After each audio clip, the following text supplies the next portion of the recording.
Bon, j'espère qu'on va pouvoir enregistrer.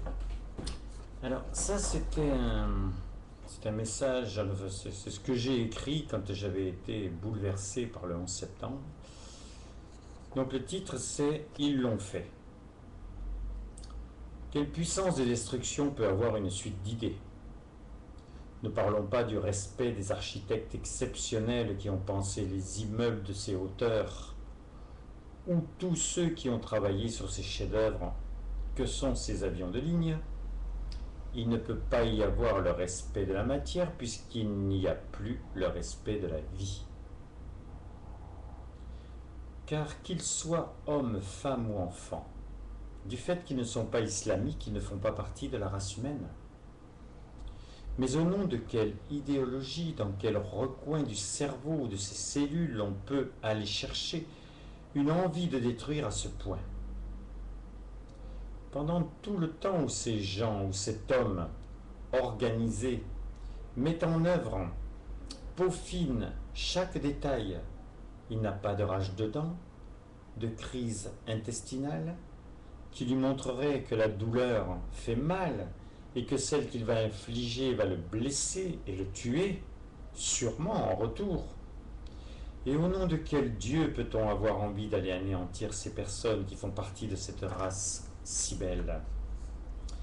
Qui peut s'abêtir à trop travailler, il est vrai, ou s'abîmer dans des considérations qui n'en valent pas la peine, mais qui possède en essence l'étincelle de la vie, comme toi, barbu hirsute de ce pays lointain qui fomente ses crimes sous couvert de croyance, alors que si tu crois à ce Dieu, ta référence, c'est le Père pour chacun, et nous relie en frères. Tu te crois bien caché, mais au regard d'amour que nous porte le Père,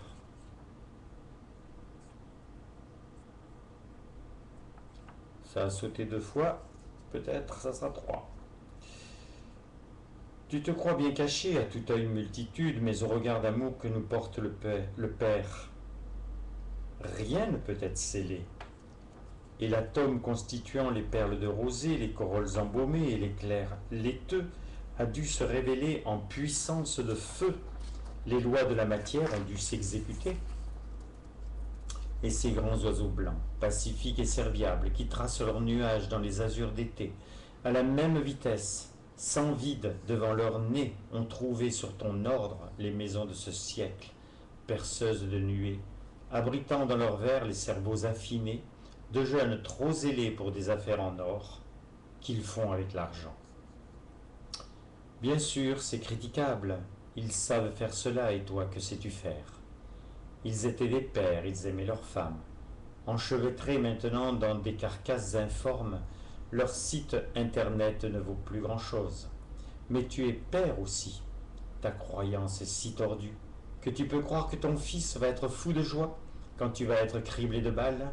Vengeresse, car chaque gramme de plomb pèsera de toutes les peurs, les peines et les pleurs du peuple américain, et presque tous les peuples.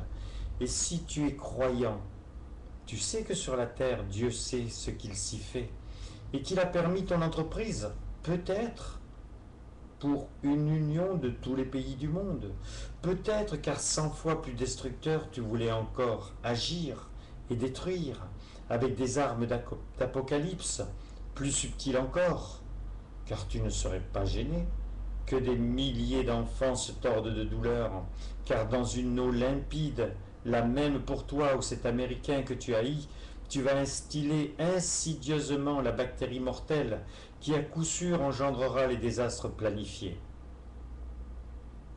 Personne ne te comprend, personne ne te pardonne. Et je me demande comment, lorsque tu pourras être un jour devant ton Créateur, tu pourras t'expliquer. Pour ma part, je ne savais pas, jusqu'à aujourd'hui, 3 jours après tes actes, pourquoi je souffre toujours.